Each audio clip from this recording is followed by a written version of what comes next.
I will now call this meeting to order. Will the clerk please call the vote? Please call the vote. Wow, off to a great start. Call the roll. Councilmember Adam. Here. Councilmember Newman. Here. Councilmember Gutierrez. Here. Mayor Pro Tem Engler. Here. And Mayor Taylor. Here. And that vote passes 5-0. Okay, next is the closed session. Ms. Noonan, will you please announce tonight's session? Yes. There's actually two closed sessions listed on the agenda. I'm actually going to be pulling item 3A from tonight's agenda, so we'll be meeting in closed session on one item, item 3B, on pending litigation pursuant to Government Code Section 54956.9A, Jones versus City of Thousand Oaks. All right, and we have no speakers on this item, so we're going to go to closed session now, and we will see you in 1 hour.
All righty. Thank you, everyone, for being patient. We had some technical difficulties. We are now back from closed session. Ms. Noonan, is there anything to report? Nothing to report. Thank you. And if you are able, can you please join me in the Pledge of Allegiance? If you're able. Right hand over your heart. Ready? Begin. I pledge allegiance to the flag of the United States of America and to the republic for which it stands, one nation, under God, indivisible, with liberty and justice for all.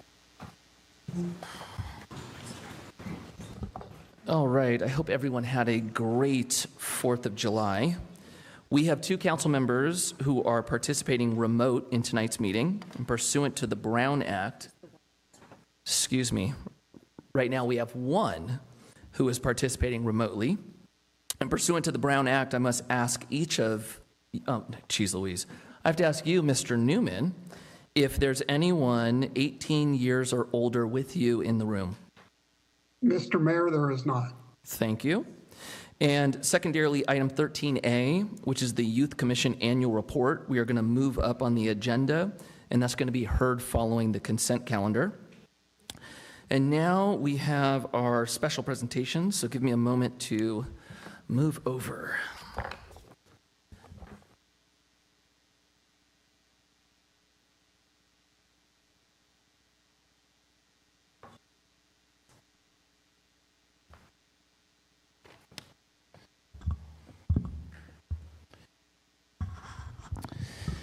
All right, our first presentation for the evening is to recognize a momentous occasion.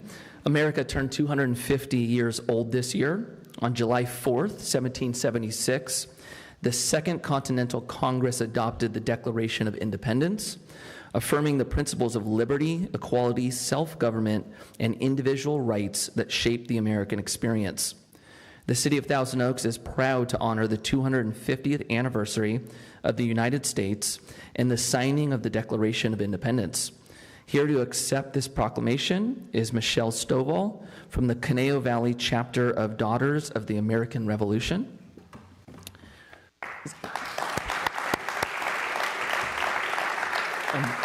Before I present this to you, would you like to say anything? You don't have to. Okay. All right, so we have this for you. Oh, wow. And if everyone would like to join us for a photo with council. Yes, please. All right, head up, and council, will you please join me? Let's all go to the center.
All right, and next up, I would like to invite Tom Doerr and Chair Cussworth from Conejo Recreation and Park District to the podium for an annual update.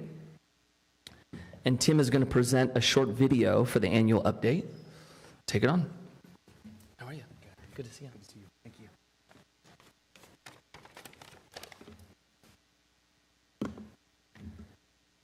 Good evening, Mayor Taylor, council members, and city staff. My name is Tim Doerr, and I am a Recreation and Community Services Manager for the Conejo Recreation and Park District. I'm honored to be here again, as I have been for the past 3 years, to express appreciation and say thank you for the longstanding partnership that our agencies continue to share.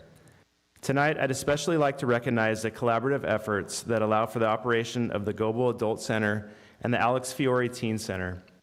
Since 1975 and 1989, respectively, these two vibrant community centers have enriched the lives of thousands of older adults and teens, providing welcoming places to learn, connect, and thrive. During the past year alone, these two centers offered more than 740 programs, serving over 10,000 participants. Through the Conejo Senior Volunteer Program, more than 900 volunteers donated over 100,000 hours of service to partner agencies throughout our community, helped serve more than 20,000 meals, and prepared over 2,600 tax returns for local seniors. At the Teen Center, popular traditions like New Year's Eve Bash returned, while new events such as Rising Sixth Grader, Level Up Takeover welcomed the next generation of teens to our center. July is National Park and Recreation Month, as designated by the National Recreation and Park Association, and this year's theme is The Power of. While statistics tell an impressive story, they only tell part of it. The true power of our partnership is best reflected in the lives that it touches every day. So rather than hearing more from me, we'd like you to hear directly from the people who benefit from this partnership and why they believe it helps make Thousand Oaks such a special place. Through the power of Parks and Recreation and the power of partnership, our community experiences and celebrates the power of connection, where relationships grow and communities bond. No, we just, we retired. We just here and we connect to each other and have a friendship, have conversation, and I think it's good for our mind and our body. I think the Teen Center helped me adjust. It just helped me meet more people here, especially since I was coming from a place like Texas, and some are just completely different, and I didn't know anybody here. And the fact that I could come here and meet new people and make new friends, I think that really helped me adjust and be more comfortable in California. Got involved coming in here and bringing my dad because it was a common interest in all of us. And it gave us, my dad and I, something to do. And he's still alive, and that's my full-time job, is taking care of him, but he just is not comfortable coming to the Global Center anymore because he can't hear. So I keep coming because I have such a sense of community, and the people I see every week and the staff I see every week this is my break from taking care of my dad. So it gives me that huge sense of belonging to somebody else and a little outside influence to my world. The power of play that fuels creativity, joy, and lifelong learning. Because I do ballroom dancing, and I sometimes come to the movie, and there's a lot of program. It's very nice. This place is kept so beautiful and clean. I just really appreciate. I try and do everything that the Teen Center has available, because at some point I see it and I'll do it, like ping pong. I've never played ping pong before. They have a ping pong table, and I just tried it out. It was good. And they also have a music room with a piano, which I was really good at piano when I was younger, but then I stopped playing it for a while. And the fact that they had a piano, it just gave me another opportunity to play it again. So. I volunteered at Busy Bee and Nifty Lady and Craft. I've been here since 2014. Been here 12 years. The power of community that provides public spaces for gathering, celebrating, and healing. A lot of people can come here freely, young people, if they want to get away from their house or if there's something going on, they can come here and you can play games here. You don't have to be able to afford something to want to play something. It's all free here, and occasionally they have barbecues, and they have a basketball court if you don't have one where you live or have one near you, there's one here, and there's also a bus that takes you here. So if there's a bus stop near you, you can take the bus stop here. Part is just being around the people. I enjoy seeing everybody. A few years ago, my husband passed away, so this was really a godsend for me. Again, about a year and a half ago, I got a cancer diagnosis, and I'm very grateful it was caught early. I had the surgery I needed to have, and I'm feeling like I'm a survivor. But a part of that is being involved and not just staying home and being on my own, but being in a community, and again, being as part of the drum circle and celebrating with other women that are going through or have gone through a struggle in life. It's been a very healing experience, it really has, and the energy and the support and encouragement that comes from that. The power of belonging, where everyone feels valued. I mean, like, to me, I think I've been coming here for so long that I think it's like somewhere I can go to if I don't feel welcome anywhere else. Or if I don't want to be at home, I can always come here, and I know that they'll be able to listen and I'll be able to talk with them listening. The benefits, there again, I think it's just making friends and seeing people. And seeing the people that we feed the lunches to, how much they enjoy it, that makes me happy too. You know, I really can't think of anything else other than I am just grateful that it's here. To live in a community of Thousand Oaks where you've got, you know, your adult center, you've got your teen center next door, and our fabulous library, and then a walking path, which is so great. It's just all in one place, and just to be in a city that values all its citizens. And I think the city sees the value in us too. You know, every year we have the volunteer luncheon in the park, and just to see the variety of roles that seniors play in volunteering. And I know the city, we hear from the council members and from CRPD leadership that we're valued, and I do think it helps to make this the great community to live in that it is. The power of well-being that advances health, resilience, and shared community benefit. I think as people age, whether they're, you know, they're living alone, certainly being a part of a community is so important. That connectedness, that social connectedness is so important. And I love that, like in the cafe, no one sits by themselves. There's always someone there. There's a host or hostess to make sure everyone feels included, or at least has someone to talk to. That's as vital as having a nutritious lunch in my mind. They definitely help me improve my personality in ways that I think that a lot of people see in me, and that think that it's a good part of me. And I'm a lot better of a listener now. They help me with my interrupting skills. I want to stay alive. If I don't have volunteer, what am I doing?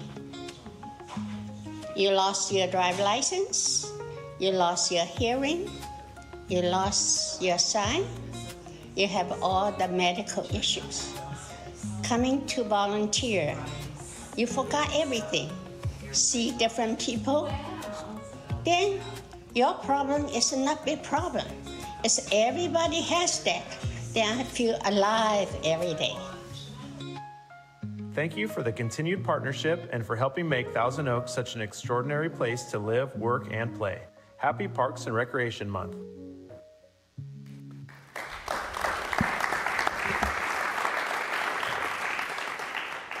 I'd now like to welcome Chair Kussler to say a few words.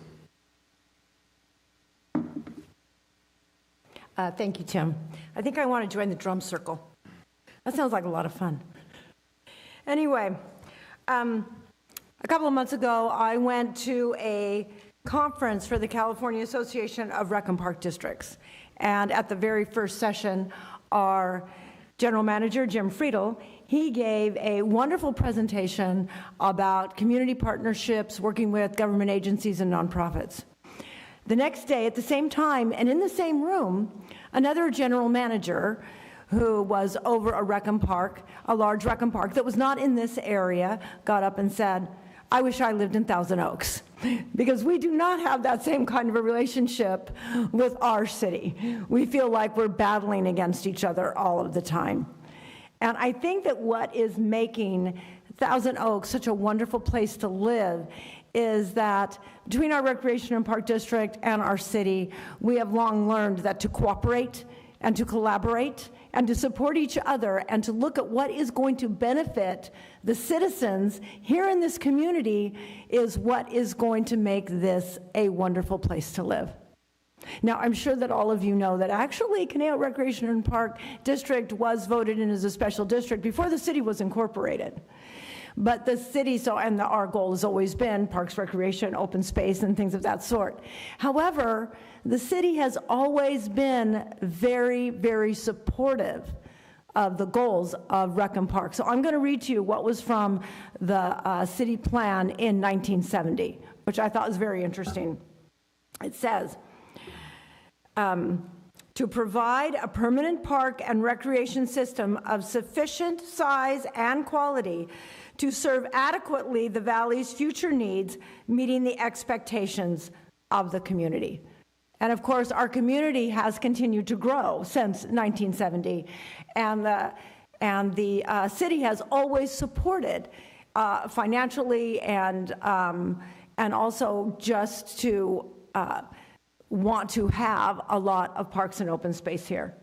It was because of the partnership between the city and CRPD that resulted in the formation of COSCA, the Conejo Open Space Conservation Agency, and we now have a ring of open space and hundreds of hiking trails, which is a wonderful thing to have in a city so close to Los Angeles.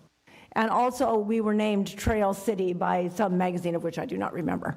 But this would not have happened without the support of the city and the collaboration that CRPD and the city has put together. It's a wonderful relationship.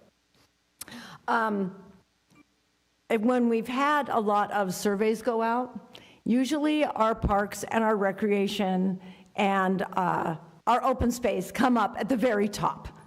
Those are things that people highly value about our community. And I want to thank all of you and your leadership for continuing our city's plan to support CRPD and our open space. So thank you very, very much for your leadership.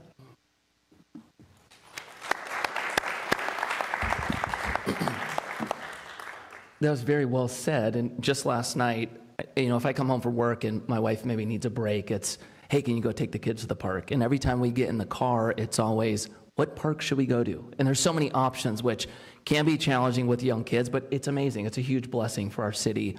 And even seeing the teen center brought back a lot of memories. Actually, in the 90s, they held skate contests there.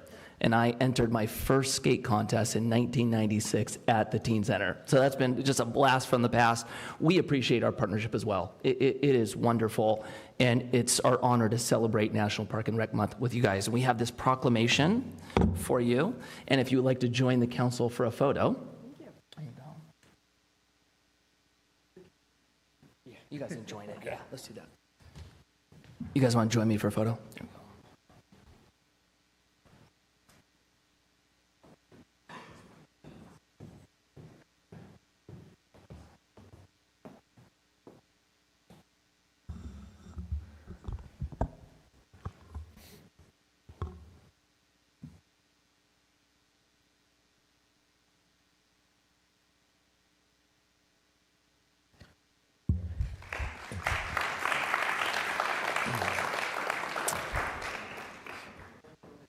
Mr. Mayor, Councilmember Gutierrez, if you don't mind hanging up there for a moment. It's a special night while I had you up there. Thank you to our friends at CRPD. Tonight is our cable operations supervisor, Carl Jarecki's last meeting with us after 39 years with the city of Thousand Oaks.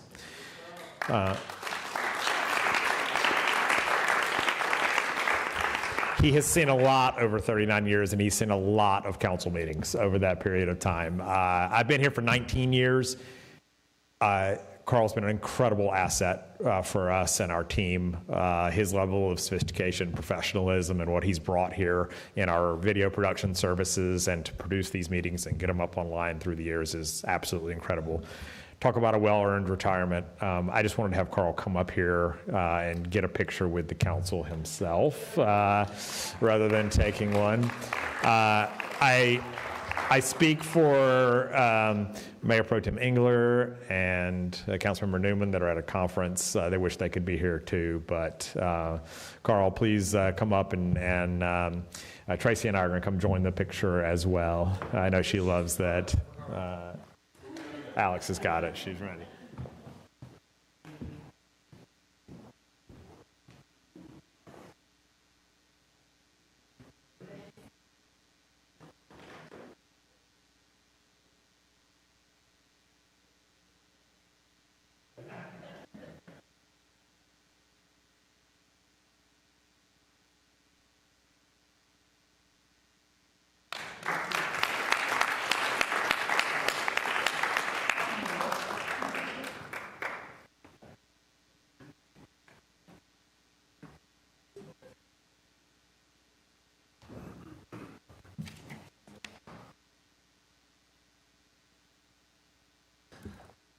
All right, and we have had another council member join us.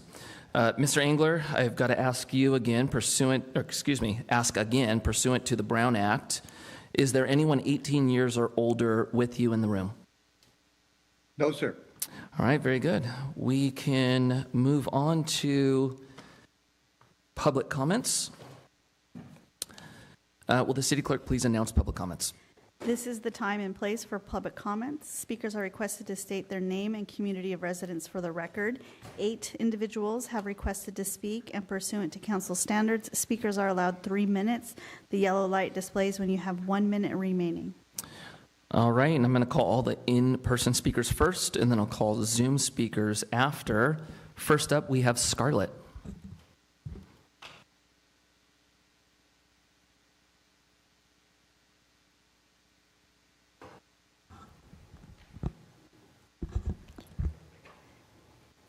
Hello, Council.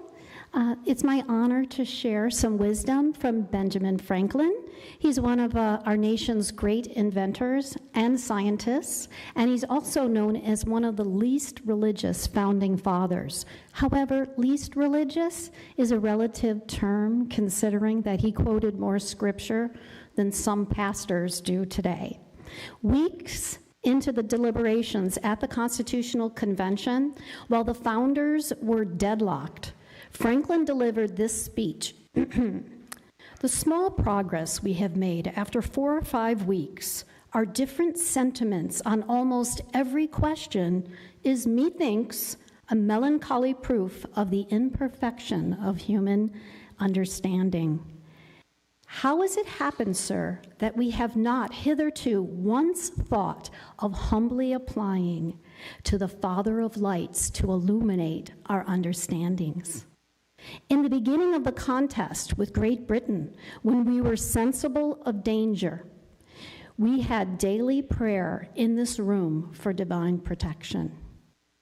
Our prayers, sir, were answered graciously, and have we now forgotten that powerful friend?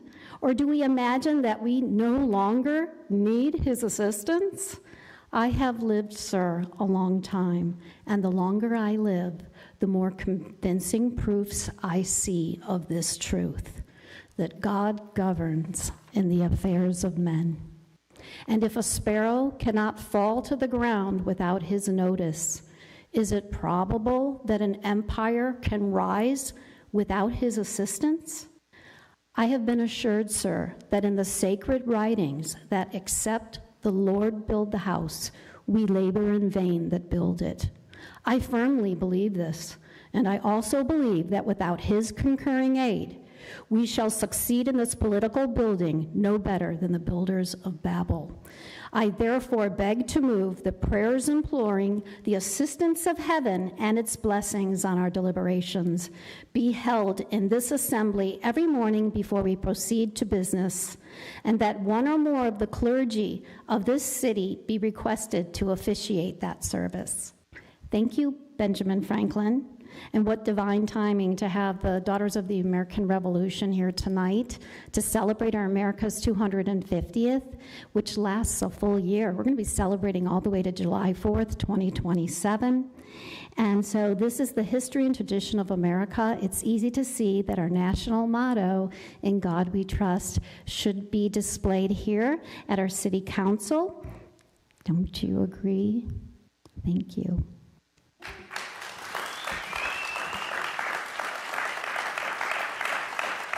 Thank you, Scarlett. Next up is Richard.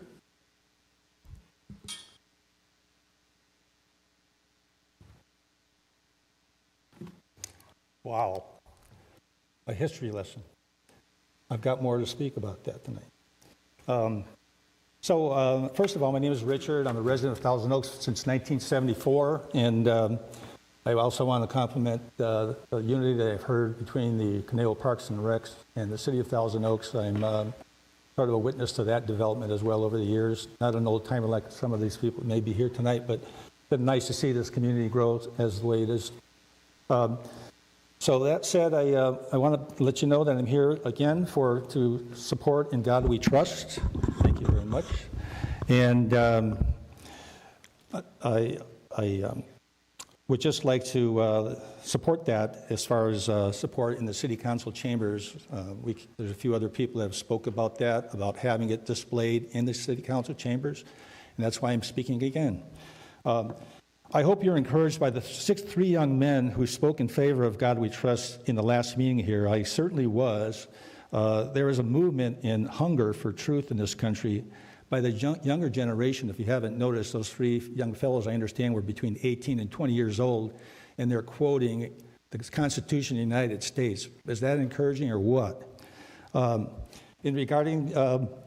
In the attempt to educate the public more about the Constitution, they had mentioned that all other countries throughout the world, Constitution's average life lasts about 17 years, and these countries have been in existence a lot longer than us. Egypt, for example, is over 5,000 years old. Our Constitution was signed on September 17th, 1787. Why is this that America's 250-year Declaration of Independence has lasted this long? Well, I'm going to read from John Adams, his statement, and he was one of 56 who signed the Declaration of Independence. And I believe, as I read this, it will answer that question. So John Adams wrote, "I am apt to believe that it will be celebrated by succeeding generations as a great anniversary festival. It ought to be commemorated as the day of deliverance by solemn acts of devotion to God Almighty. It ought to be solemnized with pomp and parade, with shoes, games, sports, guns, bells, bonfires," although they should amend that to be fire pits, "and illuminations from one end of this continent to the other, from this time forward forevermore." I think he got that part covered as far as looking to the future. What a wonderful celebration we just witnessed with the 4th of July. He goes on to say, "You will think me transported with enthusiasm. I am not. I am well aware of the toil and blood and treasure that it will cost us to maintain this declaration and support and defend these states. Yet through all the gloom, I can see the rays of raving light and glory, and I can see that end is more than worth all the means, and that prosperity will triumph in that day's transaction, even although we should rue it, which trust in God we shall not." So I say to you, City Council, I submit to you, council members, that this conversation, if not already begun, let's get started. Thank you very much. Thank you, Richard. Next up, we have Ryan Stone.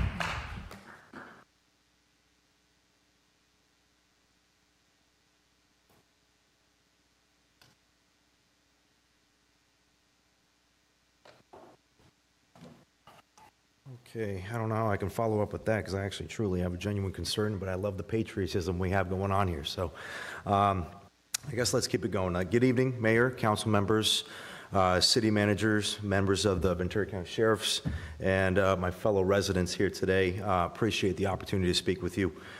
My name is Ryan Stone. I've proudly called Thousand Oaks in Newbury Park my home for over 30 years. My family moved here in '91. And, I grew up here, riding bikes, playing through these neighborhoods. I played youth sports, and I learned the values of respect, responsibility, and accountability. And so, and it's these values that helped make this one of the safest communities in California, and it's really the reason why I'm here tonight. So now, what started off as kids simply enjoying e-bikes has, in some cases, grown into a much larger public safety issue. Many residents have experienced juveniles riding recklessly, ignoring traffic laws, trespassing, vandalizing property, throwing objects at vehicles, and harassing neighbors and intimidating the families. My own home and vehicle have been vandalized and damaged. I've had glass shards thrown at my residence as well. And I've contacted the Sheriff's Department multiple times and over the past few years regarding this incident in our neighborhood. And so what I've come to the conclusion is this isn't an e-bike issue. This is an accountability problem that involves e-bikes. And so now I've taken the time to speak to several deputies to get a better understanding of the capabilities and challenges that they face in this. And every conversation I've had, I was left with the understanding that there's a lack of staffing, funding that remains a major burden. But quite simply put, we're not tough on the parents who should be held accountable for the kids' actions.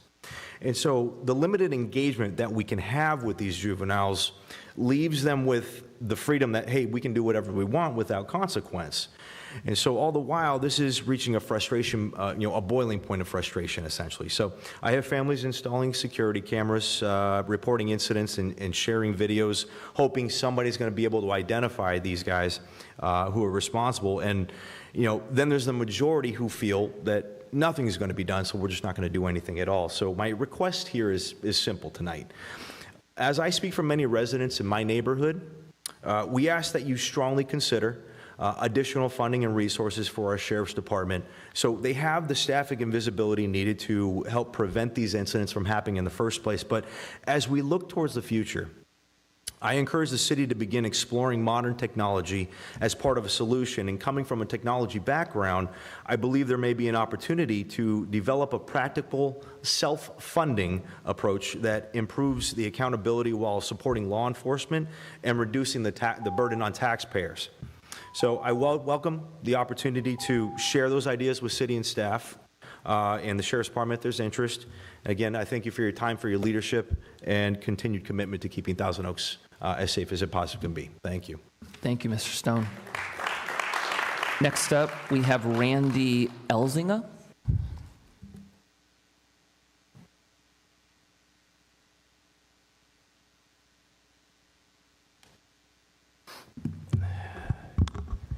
Good evening, Mayor, City Council, and staff. This is regarding an objection to a proposed second-story ADU construction in my neighborhood. As residents of Thousand Oaks and homeowners within the Kevington Homeowners Association, my wife Carol and I are writing to express our strong opposition to the proposed approval of a second-story accessory dwelling unit reconstruction, which is nearby. When we chose to invest in the Kevington community, we did so based on its distinct architectural charm and the clear commitment to a low-profile residential footprint.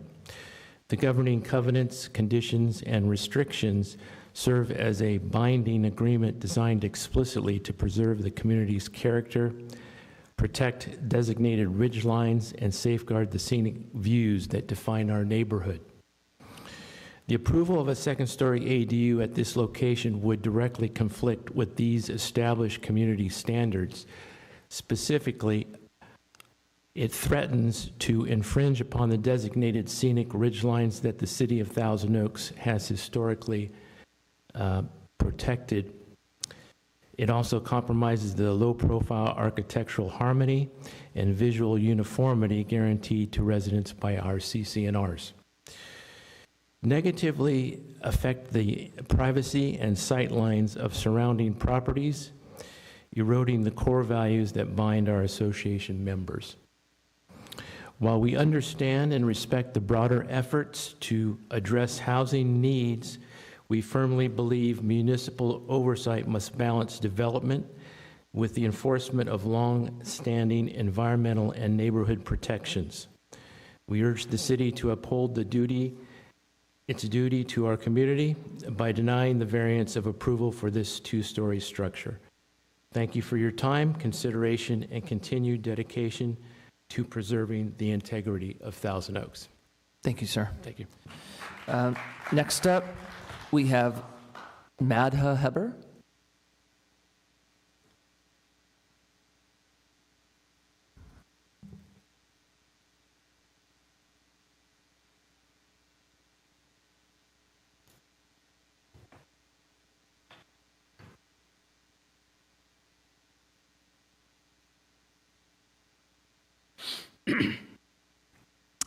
My name is Madhu Heber.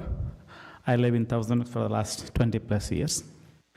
Honorable City Mayor, members of the Thousand Oaks City Council, I'm here to congratulate the American citizens on the occasion of, as we celebrate this extraordinary 4th of July as 250th anniversary of America's independence. As Hindu Americans living here in Thousand Oaks, this milestone carries a unique and profound meaning for us. I had a whole paragraph of how wonderful South Thousand Oaks is. I will skip that given all the presentations that happened before this. So I just don't need to spend my time on that one. But I want to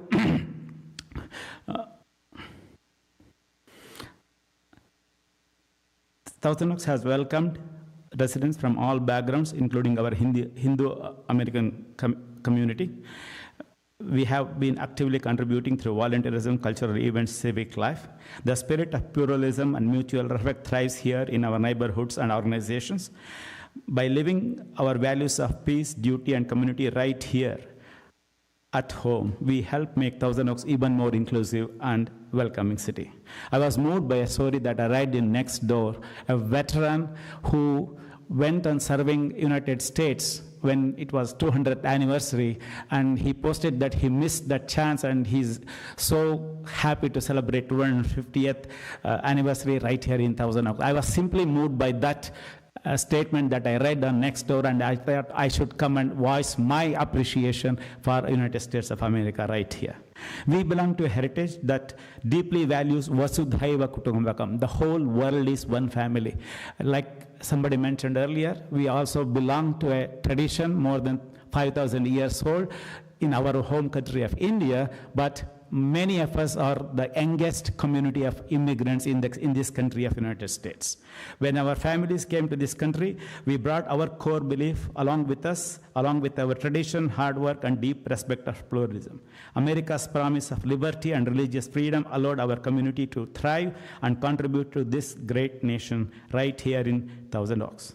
Independence Day reminds us that a diverse democracy is a living effort. Our dual identity is our strength. By weaving our timeless values into American experiment, we help build more inclusive and vibrant community here in Thousand Oaks. Thank you for the opportunity to share these reflections.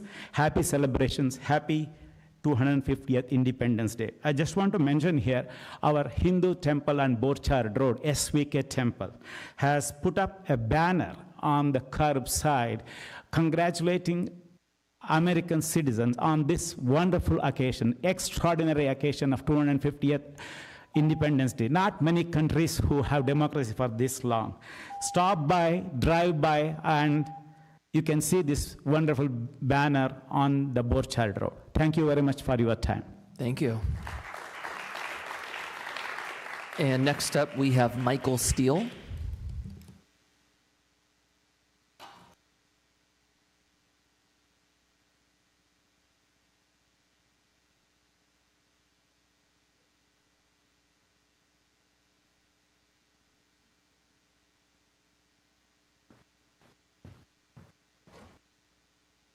Happy 4th of July. Happy 250th anniversary to America. Mayor Mikey, council members, city staff. I came prepared to say one thing, and then I heard that said by somebody else, so now I have to change what I'm going to say. I don't know if Benjamin Rush has ever been quoted in this chamber before, but I'm just going to give a brief background on Benjamin Rush. So he was an American revolutionary, founding father of the United States, and signatory to the U.S. Declaration of Independence, and a civic leader in Philadelphia, where he was a physician, politician, social reformer, humanitarian, educator, and the founder of Dickinson College, among other things. And the reason why I bring him up is because he, among some of the others that my fellow neighbors have brought up, thankfully, also believed in faith and a higher power in the founding of our country, and specifically what he says with regards to him being the father of public schools was that the only foundation for a useful education in a republic, which the United States is to be laid in religion. Without this, there can be no virtue. And without virtue, there can be no liberty.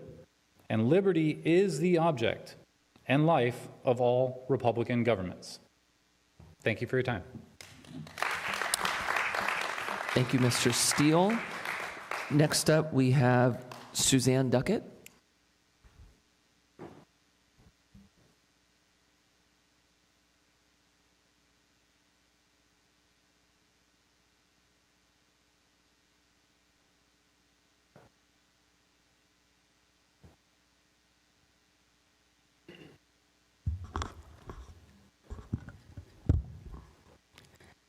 Good evening.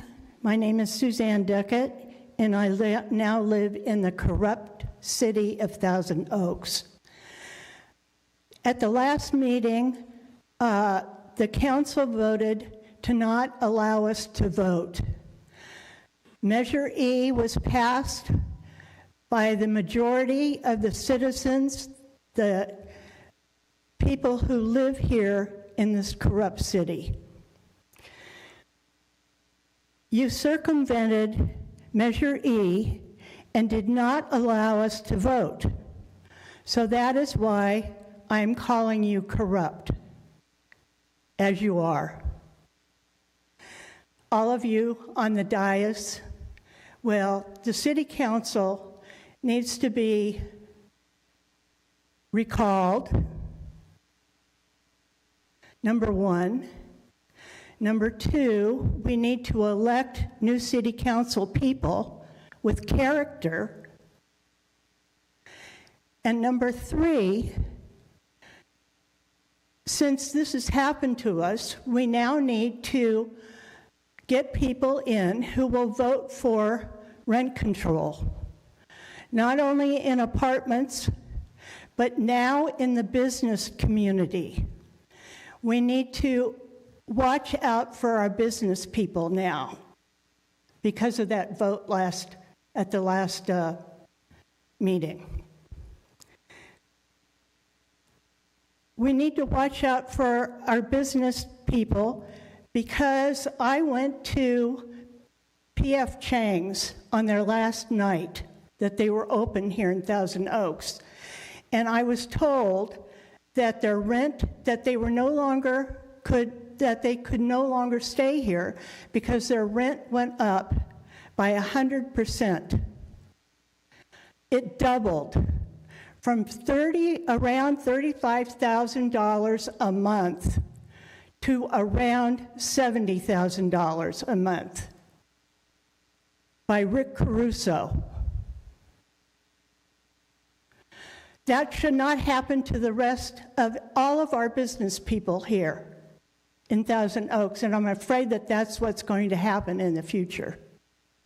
You people do not believe in democracy, so you are, in fact, corrupt. Thank you, Ms. Duckett. Next up is Scott Bell, who's on Zoom. Mayor, City Council members, my name's Scott Bell. My wife and I have owned our home for over 35 years. We live near Glenwood Park and Glenwood Elementary School on the cul-de-sac. Earlier, I just heard someone mention how important it is to benefit the citizens of Thousand Oaks. Well, we neighbors have been extremely tolerant of a very intolerant neighborhood experience. We have the Airbnb from hell in our neighborhood. Ms. Gutierrez, I believe you're our council member in our area. I've called you numerous times. I've never received a call back. I've left my cell phone. I've sent you an email last Wednesday detailing specifically what's going on in our cul-de-sac. I'll give you some bullet points. It's all in the email I sent you, Ms. Gutierrez. We've had from a porn being shot in that backyard to gang members to everything you can think of, and we're pretty sick of it. I'm trying to keep my composure because just 3 weeks ago, somebody hit and run my new pickup truck and caved the body of it in. We end up finding out it's one of the people that rented the Airbnb. We have a different person in the Airbnb every week, 4 weeks a month. Sometimes they're there for 2 weeks. Had my wife and I been on vacation, we wouldn't have known that we had $4,200 damage to my truck. If you can tell by the tone and my demeanor, I'm furious. I'm not going to let this go. There are other cities, Oxnard, Santa Monica, San Diego, I believe Sacramento, I think there's some up north because I've done my research, that have ordinances and regulations regulating this. I have grandkids. There are little children on this little bitty cul-de-sac. We never know who's living in that place. If you guys are okay with this, why don't you put one in your neighborhood and see how you like it? It really sucks. It's horrid. It's gotten better. We have Adam's number. His name's Adam. We call him all the time. Check this out. 2 weeks ago, a lady backs into my wife's minivan. Now we have $6,200 damage to our vehicles. She didn't bother to come over and tell us. I had to file a felony hit and run report. Here it is right here with Thousand Oaks PD because the guy that hit my truck just left and went back to Las Vegas. So I threatened to turn him in, and he finally gave me his information. The lady who hit my wife's minivan didn't know she did it. She caved in the door to a Honda Odyssey. I had to go out and go, look at your husband's truck, see the white paint, see the dent on your bumper. We're tired of this Airbnb situation. It doesn't add value to our home. It doesn't add value to our neighborhood. And the coup de grace is there's an elementary school right there where these people are smoking dope in the backyard and blasting rap music with all the profanity. And it's not loud enough where the sheriff will do anything. But why don't you try that in your neighborhoods and see how you like it? There needs to be ordinances and regulations, and I am not letting this go. Mr. Duckett, if you can just hang on a second, we're going to have staff respond to, you'll have a response to yours, but hang on with us for 1 second, please. City Clerk, are there any more speakers on the item? All right, does City Manager have any follow-up for public comments? Yeah, thank you, Mr. Mayor. Just a few points of follow-up on the e-bike case. I certainly agree with the speaker. It's been an issue that we've been very focused on. Thousand Oaks Police Department, we've impounded over a dozen this year so far. And we need some help from the state of California legislatively. It's an area that we've been heavy in advocacy for, one of the loudest voices out there, because we need some different enforcement tools. One of those enforcement tools is some new technology that we're moving forward with, our drone as first responder program, which will be coming to the council this fall. But I'm going to, in the more specific side, I'm going to have Captain Gibson out into the lobby to chat with Mr. Stone on that issue. Mr. Kelvin Parker, Community Development Director, we had a question about the ADUs in the Kevington track, which we are aware of that issue. Share those concerns.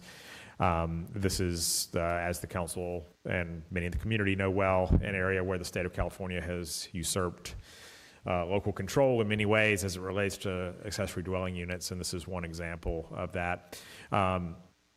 It is something that I would encourage some further conversation with the state and with the HOA on, but I'll have Mr. Parker step into the lobby and have a conversation with that resident. And then our final speaker on Airbnb, I've got his contact information, and we'll have staff from code compliance reach out directly. It sounds like there's a litany of potential code issues that could be at play there, so we'll have them get in touch and have a better conversation with them about that. Also have TOPD follow up. It seems like there's some public safety challenges in that area. That's it. All right, thank you, Mr. Powers. Next is the consent calendar. Does anyone have any questions, or would anybody like to pull any items? Ms. Gutierrez. Thank you, Mayor Taylor. I'd love to pull item 9I, please. All right, pulling 9I. Do we have, City Clerk, do we have any speakers for this? We do. We have one speaker. All right, so. And that speaker will have 3 minutes. Okay, perfect. So I will call up Suzanne Duckett for speaking for consent calendar.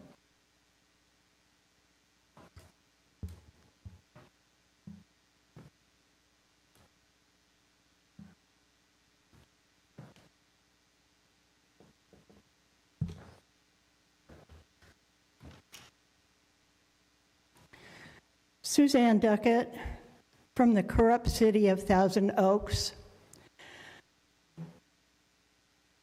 I did not hear one thing about earthquake safety and these 7-story buildings that you're going to be building. As I recall, the level of safety was somewhere around 5 stories high for a 7-pointer. which in Venezuela took down many, many, many buildings. I am going to hold you all responsible for people who are injured and killed in these 7-story buildings. All of you will be responsible for those people. I'm not going in any of your 7-story buildings, not for anything. But other people will, because they're not informed that 5 stories, apparently, as I recall, was the limit to safety.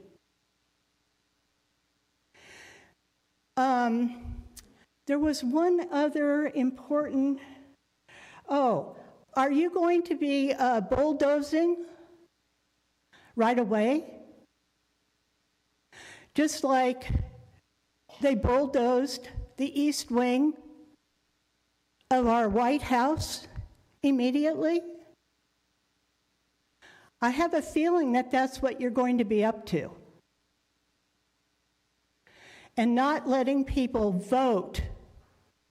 It's our money, it's our property, and not allowing the community to vote for what they really want there on that property is just irresponsible and undemocratic. I'm really ashamed of all of you. Good evening. All right. We can go into discussion on the pulled item, correct? Okay, Ms. Gutierrez, you have the floor. Thank you, Mayor. Taylor, I am pulling 9I, which is an application for Opportunity Zone 2.0 designation for our Census Tract 71.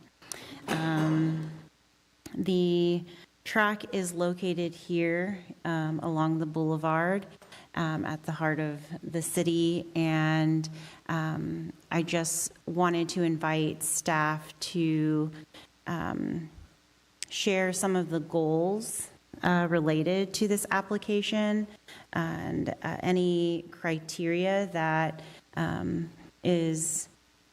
we need to meet in order to qualify to submit an application, and maybe some of the I'll pause there and we'll see where we get. Thank you, Councilmember Gutierrez. I will tackle this one. I'll admit I did not draft the application, but I'll pinch it on behalf of our Legislative Affairs Manager. Mina is on, so if I leave anything out, thank you, Mina. I appreciate that. I'm sure she or Dusty, our Economic Development Analyst, can help fill in. With regards to opportunity zones, really the goal was to create yet one more tool for projects that have long languished to be able to get off the ground. It essentially allows any investor into a specific area to be able to defer capital gains within that zone. The criterion for Census Tract 71 being selected, which runs essentially from Hillcrest South to the 101 freeway between essentially 23 all the way to Duesenberg, it is because it's our lowest income census tract in the city. And we were made available of this eligibility through the County of Ventura, which is how this process starts. I do want to make clear that the action tonight is simply an application. We are one of several hundred agencies that are going to be applying for this designation amongst thousands. So whether we're selected or not remains to be seen. But the goal is to create just one more economic tool for investment to occur in this area. I appreciate that. Thank you. My interest in calling out the criteria for the application is really to, again, look through a lens of possibility, right? We are hopeful that this census tract's quality of life can be positively impacted by this application should it be received and approved, and we be selected by the governor. The intention of the 2.0 designation is to create more affordable housing or incentives for redevelopment, investment, things of this nature. But 2.0 exists because 1.0, so to speak, did not meet the mark, right? It kind of missed on providing the benefits that it was intended to provide related to affordable housing.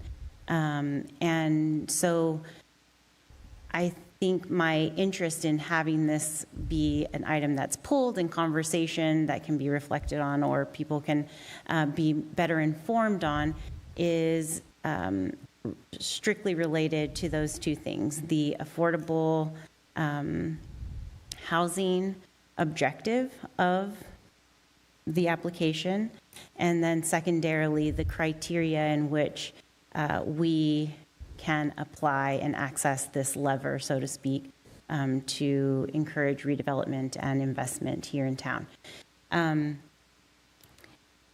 While we're at the application stage, I think it's important to talk about or share long-term strategy and intentions related to the community that, again, qualifies us to apply.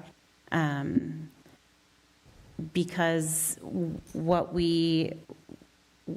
we are well-intended, and I trust the intentions of staff and the care that they take for our community, I would love to hear more on, again, this is if the application is accepted and we are able to bring this type of offering online for potential partners, or not partners, but development.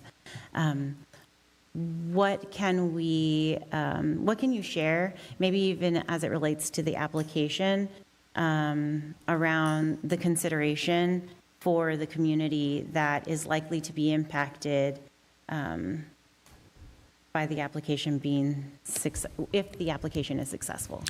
Yeah, thank you. And a lot of your questions, I think, are really the opportune time to discuss some of those additional tools or additional layers. Is if we do end up getting selected, this will need to come back to City Council for confirmation of that selection. But the Opportunity Zone tool is really threefold in the way of different developments that it can help revitalize. That's not only commercial, not only market rate housing production, but also affordable housing production. In fact, you may have seen in your supplemental, one of the letters that we received was from Many Mansions, who, much like us, produce affordable housing projects that need what I would call patient capital, investors that are not looking for a short-term turnaround on that reinvestment.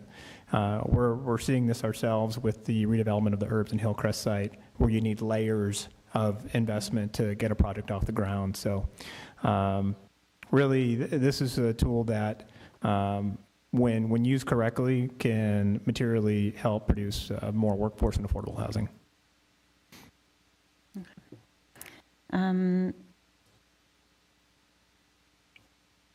Okay, I think I appreciate the insight and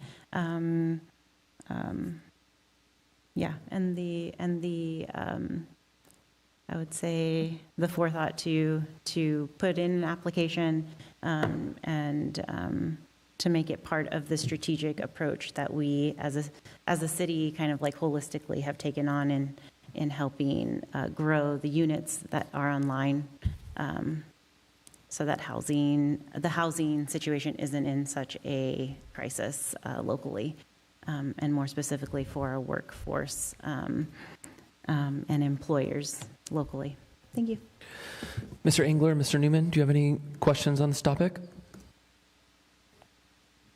No questions. All right. Ms. Gutierrez, are you okay if we push them all together? Can I have a motion to move consent? So moved. Thank you. With a motion, I think we're doing all audio votes tonight.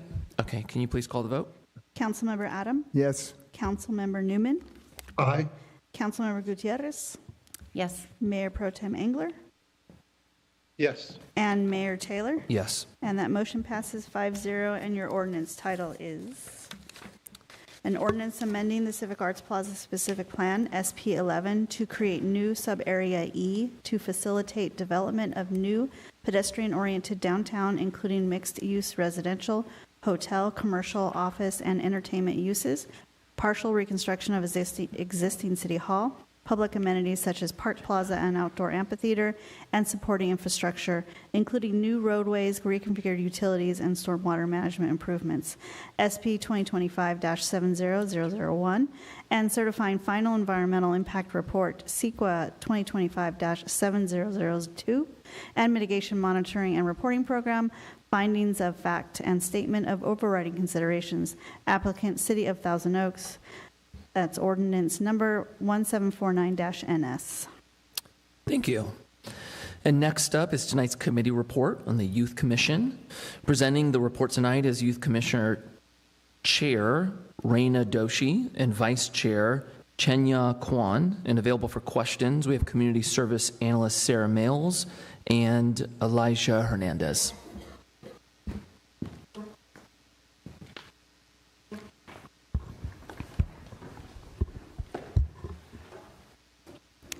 Good evening, Mayor Taylor and council members.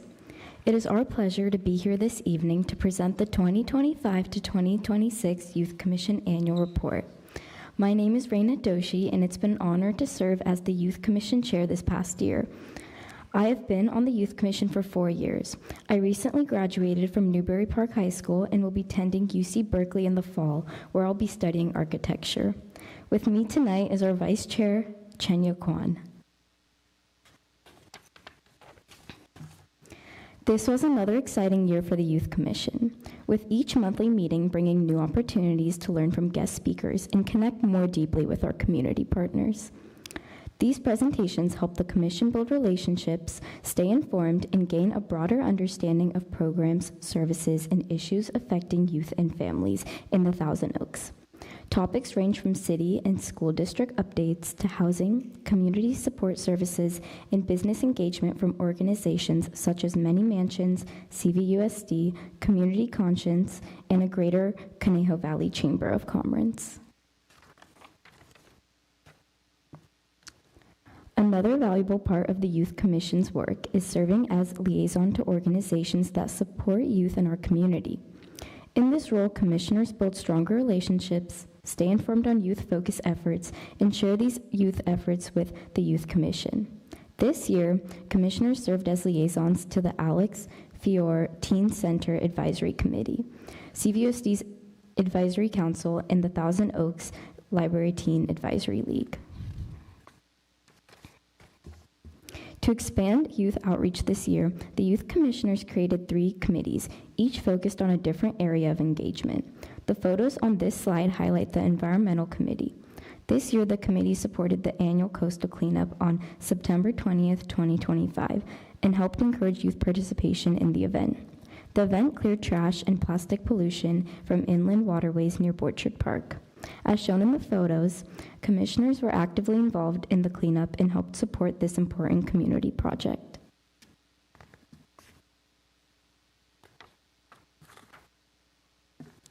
We are also proud to say that we planned and executed a youth tree planting with the assistance of the City of Thousand Oaks Public Works Department on March 28, 2026.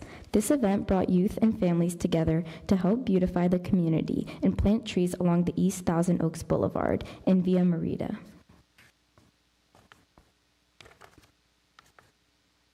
With the assistance of the Public Works Department, youth and family participants planted a total of 14 trees. This event was a fun, meaningful, hands-on activity and reflected the time, care, and effort everyone contributed to help beautify the community.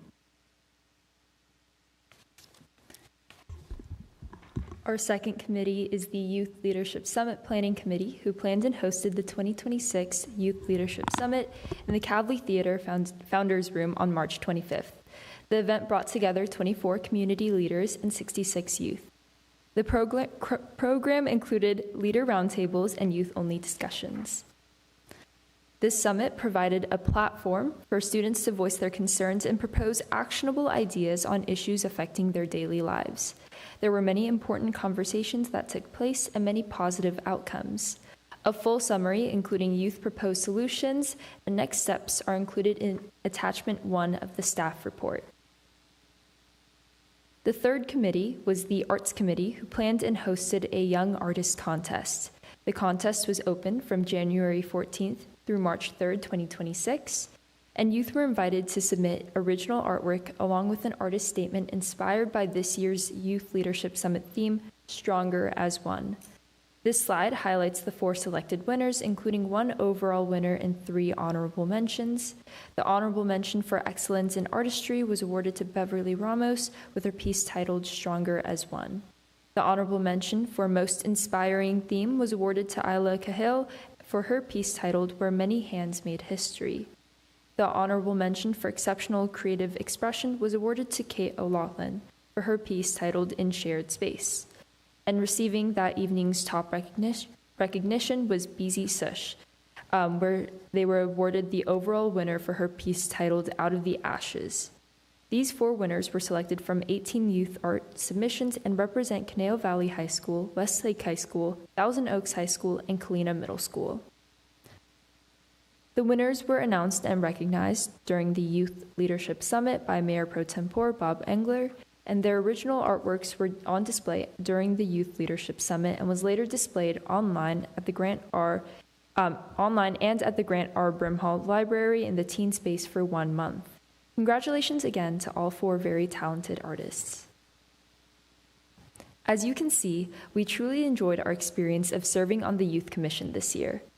In the 2026-2027 year, we will be seeking direction from the City Manager's Office on potential projects, such as providing outreach to relevant youth agencies or activities that support the duties of the Youth Commission. Cultural and Community Services Analyst Elijah Hernandez, Community Services Analyst Sarah Mills, Chair Reina Doshi, and I are all available for questions. Thank you so much. Thank you so much for the presentation, and thank you guys for serving on this. Do I have any questions from council? Ms. Gutierrez. Thank you, Mayor Taylor. It's so lovely to see you all again. I attended your youth summit, and I'm always really encouraged by the topics and conversation and just the engagement by yourself and peers throughout the district. So thank you so much for leading that charge.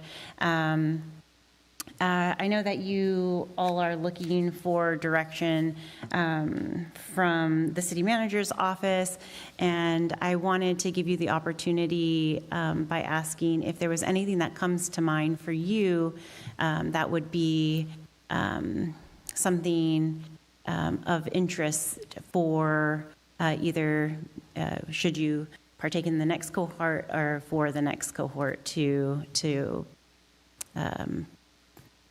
participate in or contribute towards.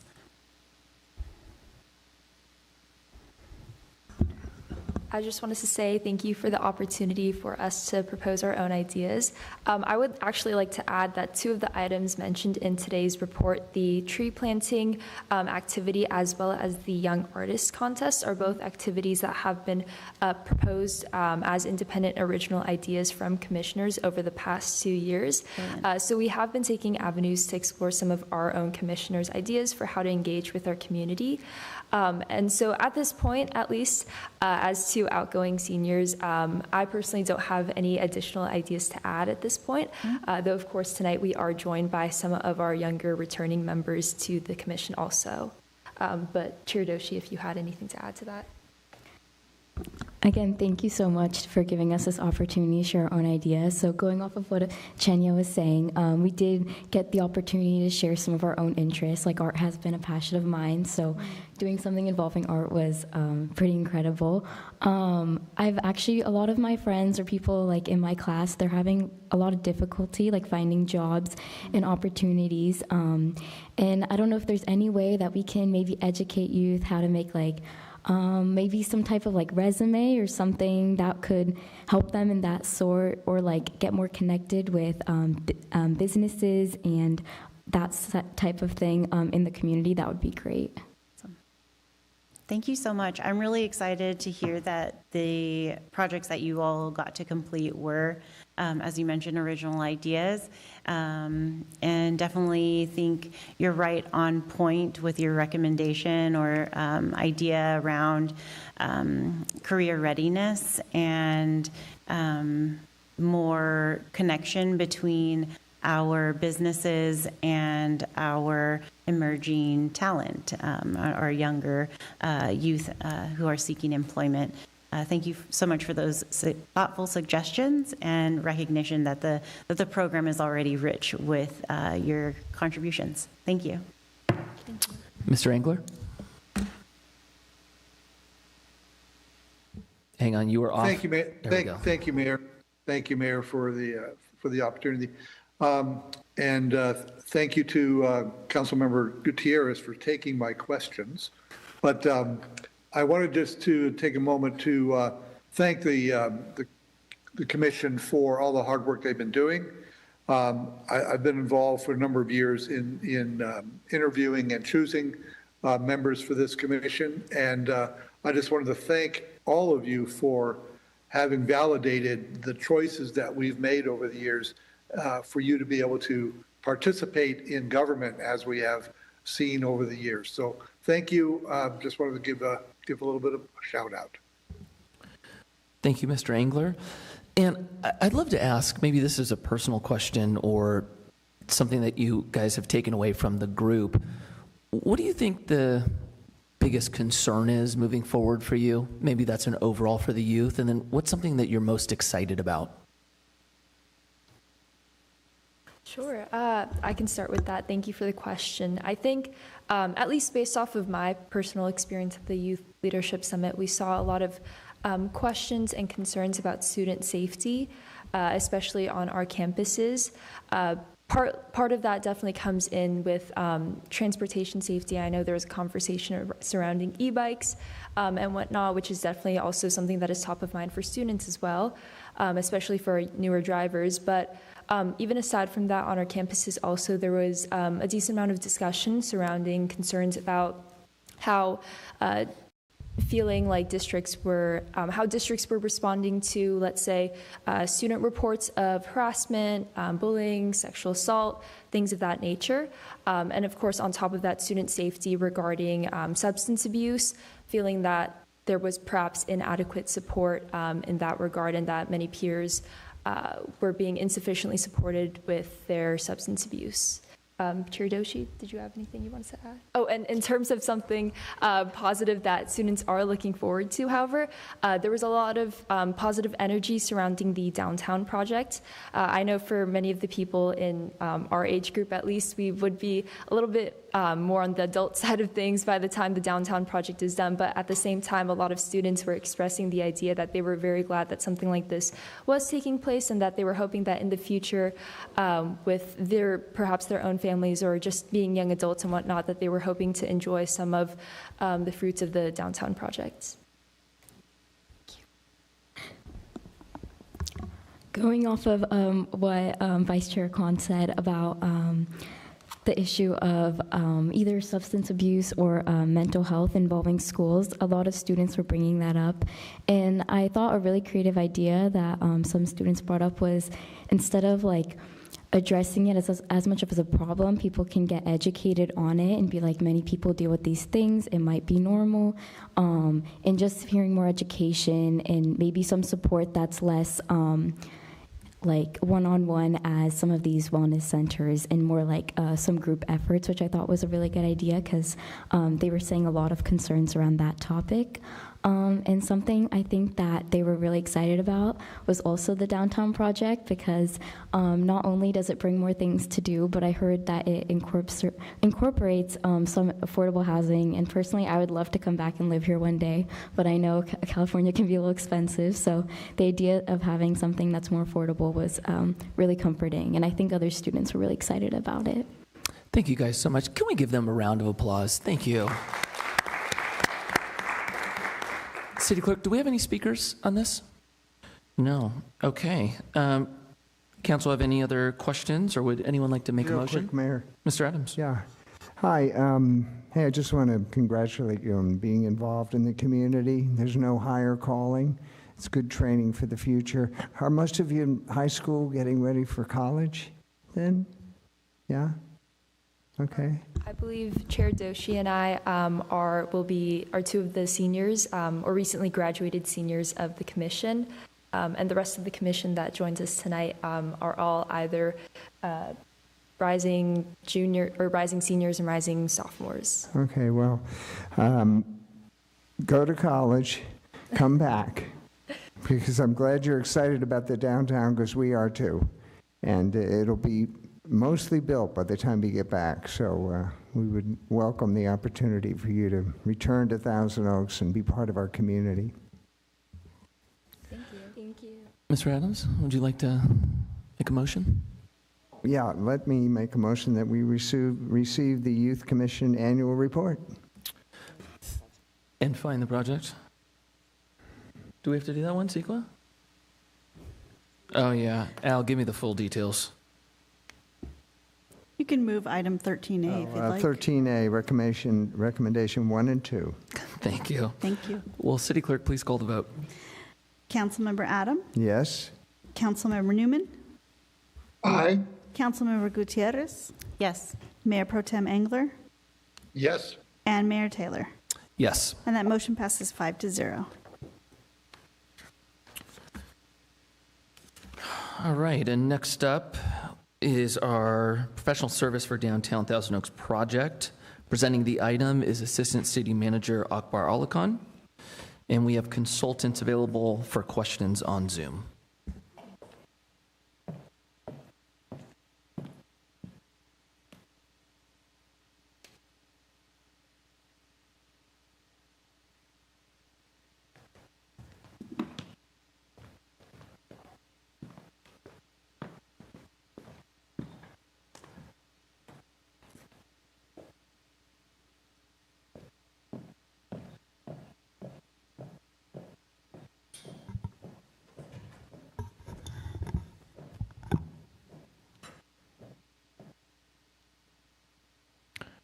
Thank you, Mr. Mayor, members of the City Council.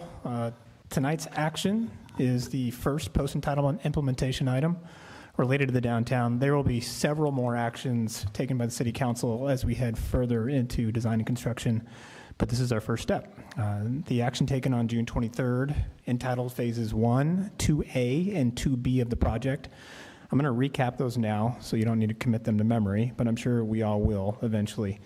The proposed amendment, which is one of several in your staff recommendation tonight, the proposed amendment with RRM provides for construction-ready documents and bid support for Phase 1. And here's what that includes.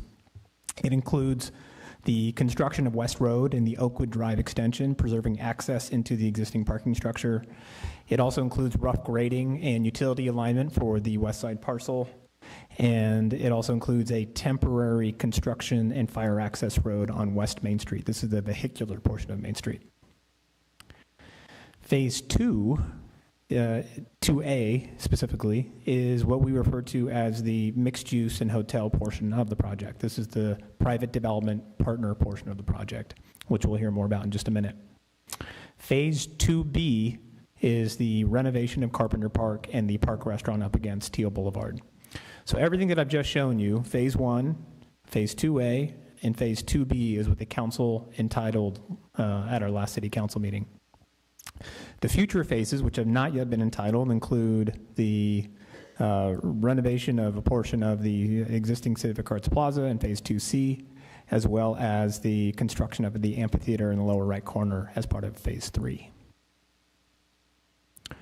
So here's the project kind of all shown in on one shot, and I'm going to walk us through this piece by piece. There are 3 phases, with Phase 2 broken out into 3 sub-phases.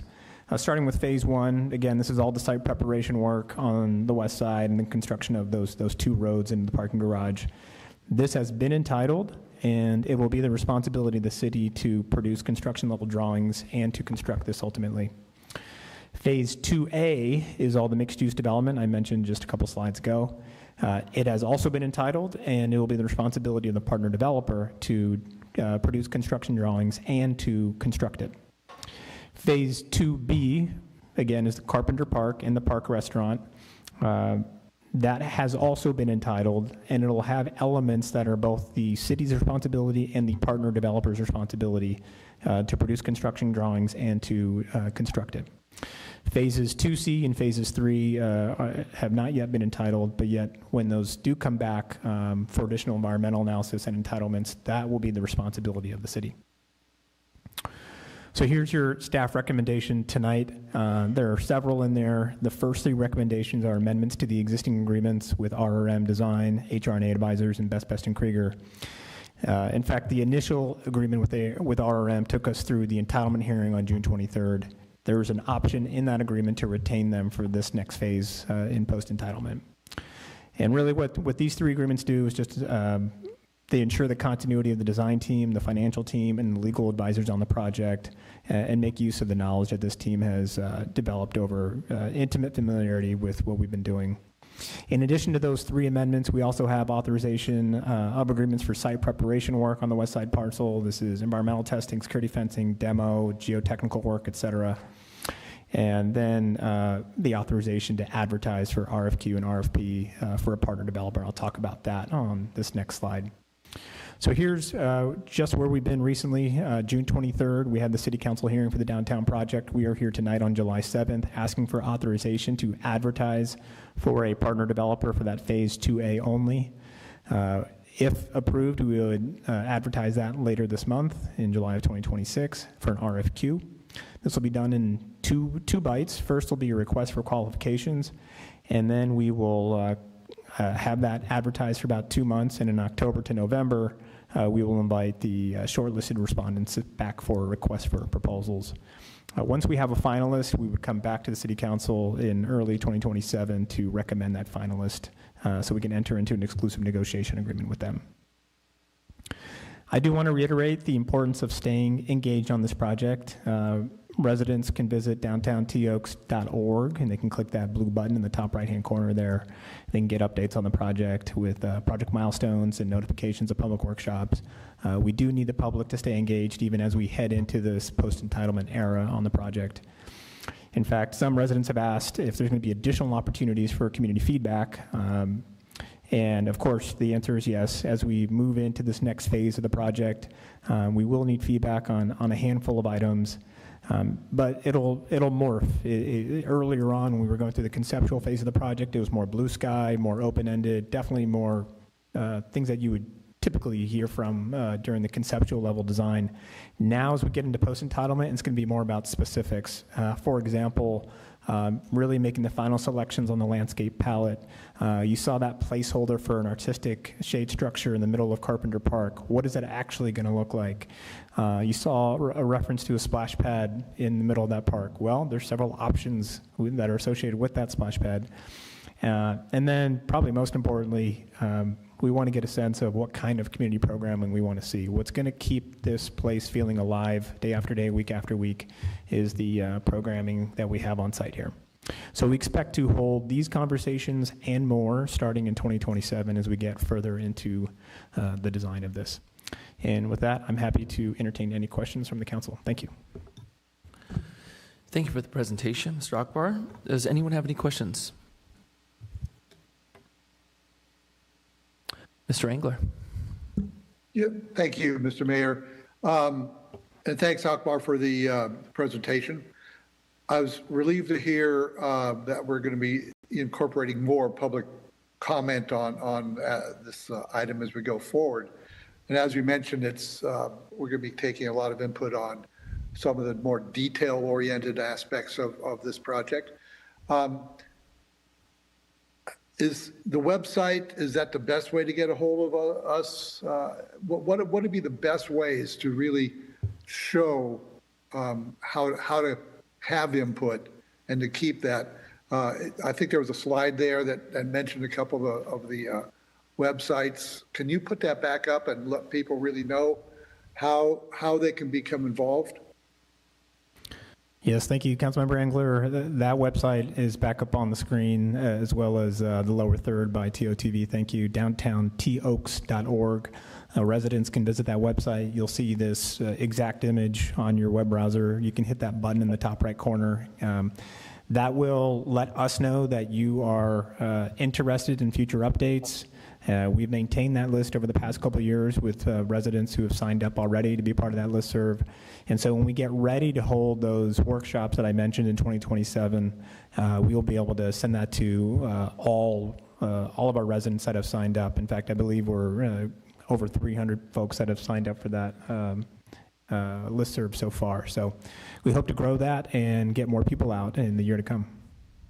And as we're going to continue doing announcements in the Acorn and Star and those old platforms of getting the word out as well. Yeah, just as we have in the past with our community conversations, most recently in 2025, we'll use a variety of channels. It'll be this project website in the listserv, in addition to advertising through the Star and the Acorn, as well as our own social media channels. Great. So, if I were a citizen, this would be the areas that you'd want to go check out and keep informed. Then, great. Thank you. Thank you, Mr. Adams. Oh, thanks, Mayor. In the hearing 2 weeks back, a lot came out of it. One thing that definitely came out of it was the council had a keen interest in the housing aspect, and would we be looking at leasing versus for sale or some sort of combination of the two. So we have a lot of people involved with this, consultants, RRM for design, HR&A for the financial end of it, and of course ultimately we'll pick a developer. So Akbar, do you see these entities acting in concert to put this the options of lease versus sale in front of us, or do you think the developer might take the lead on that, or maybe it's just too early to say? But like I said, at the end of the meeting, it was clear to me that the council has a big interest in this. Yeah, absolutely. I think what we heard loud and clear from the council direction 2 weeks ago was that there's a desire to see options when partner developers come forward to put their hat in the ring. And that's exactly what the RFQ that will go out at the end of the month will show, that the city's interested in seeing options in terms of both rental product as well as for sale condominiums, and then also long-term ground leases versus fee simple transactions. And so we're going to be shortlisting what I hope to be a rather deep candidate pool. And the ones that rise to the top are going to demonstrate that they're able to perform on those very options that the council laid out, as well as a proven track record of executing on projects like this. Oh, okay, that's interesting. Then, so the request for the RFP stands for request for proposal. That could, depending on who the developer happens to be, that could answer this kind of question. That could lay it out for us about leasing versus ownership.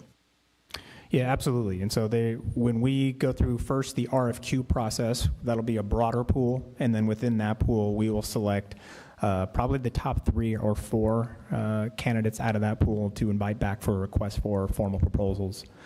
And amongst them, we're gonna evaluate their ability to deliver on this project, as well as those options that the council explicitly called for 2 weeks ago. Okay, now that's good. We might get a little more information sooner than later, actually, and I'd be very anticipatory as to what those RFPs are going to look like.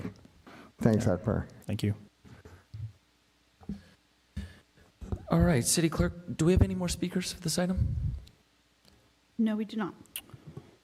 All right, with no other questions, would somebody like to put a motion on? I'll move. What will I move, Tracy? 12A. 12A, thank you. Staff recommendations 1 through 9. All right, with a motion, will the clerk please call the vote? Councilmember Adam? Yes. Councilmember Newman? Aye. Councilmember Gutierrez? Yes. Mayor Pro Tem Engler? Yes. And Mayor Taylor? Yes. And that motion passes 5-0. And next is city manager announcements. Mr. Powers, what do you have for us? Thanks, Mayor Taylor. This is our final meeting of the summer season. Council will be in recess. Next meeting back will be on the 25th of August. The agenda is taking shape for that evening. We know we're going to have a presentation from the Museum of Ventura County, an update from Food Share, a couple potential public hearings that are still not confirmed as of yet, and TO Arts annual update, and our Thrive Grove annual report, along with some affordable housing opportunities as part of that department report. That'll be for the 25th of August, and hope everybody has a wonderful remainder of July. Thank you, Mr. Powers. And finally, it's with my profound sadness that we mark the passing of Dennis "Denny" Gillette, one of Thousand Oaks' most dedicated and beloved civic leaders. He was 86 years old. Few have given more of themselves to this community than Dennis Gillette. Over more than 5 decades, he served with unwavering dedication from the earliest days in the United States Marine Corps through a distinguished career in law enforcement and years of elected public service. Born in Minneapolis, Dennis came to the Conejo Valley in 1963 and never left. The same year, he began his law enforcement career with the Ventura County Sheriff's Department. 2 years later, he was among the founding officers of the newly formed Thousand Oaks Police Department, rising through the ranks to serve as chief of police for both Thousand Oaks and Camarillo. After 25 distinguished years with the Sheriff's Department, he brought that same leadership to California Lutheran University, where he served as administrative vice president and corporate treasurer for 12 years. In 2009, CLU awarded him an honorary Doctor of Laws degree. His public service career was equally remarkable. First elected to the Thousand Oaks City Council in 1998, Dennis served 4 terms and was honored to serve as mayor in 2000, 2006, and 2010. Dennis said, "You have the option of being as active or as passive as you choose. I choose to be very active, and I enjoy the opportunity to represent the city." From 1988 to 1996, he served on the Conejo Rec and Park District Board, 3 times as its chair. When asked what he was most proud of, Dennis pointed to the completion of Kimber Park and the community swimming pool. Dennis believed that communities flourish when ordinary people choose to serve, and he lived that belief every day. He brought his expertise and energy to the Association of Ventura County Cities, the Association of Water Agencies of Ventura County, the Triumfo and Ventura Regional, sanitation districts, the Ventura Council of Governments, the Point Mugu Airport Authority, the Ventura County Transportation Commission, and the Ventura County Regional Energy Alliance. At the national level, he chaired the National League of Cities Public Safety and Crime Prevention Committee and served on numerous League of City steering committees. In the community he called home, Dennis served as a board member and chair of the Conejo Valley Chamber of Commerce, which named him Man of the Year in 1987 and earned lifetime honorary membership from both the Chamber and CLU's Leaders Club.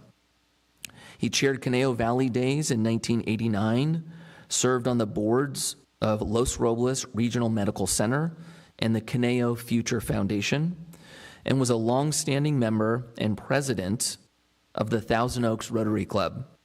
The Conejo Valley Historical Society honored him as Don Triumfo in 1992. He also gave generously to youth in his community through the Conejo Valley Girls Softball Association, Youth Soccer, and the Boy Scouts of America. Denny is survived by his 2 daughters, Christine and Lisa, and his cherished grandchildren, Yvonne and Miles. He was married for 58 years to Terry, a beloved retired English teacher from Conejo Valley Unified School District, who preceded him in 2025. Together, they built a home filled with laughter, love, and lasting memories. Dennis Gillette will be remembered as a man of integrity, humility, and extraordinary devotion to his community. His legacy endures in the institutions he helped build. He lives the lives he touched and the example he set. That one person choosing to serve can shape a city for generations. We adjourn this meeting in his honor and in his memory to the next regular city council meeting on August 25th. Thank you, everyone.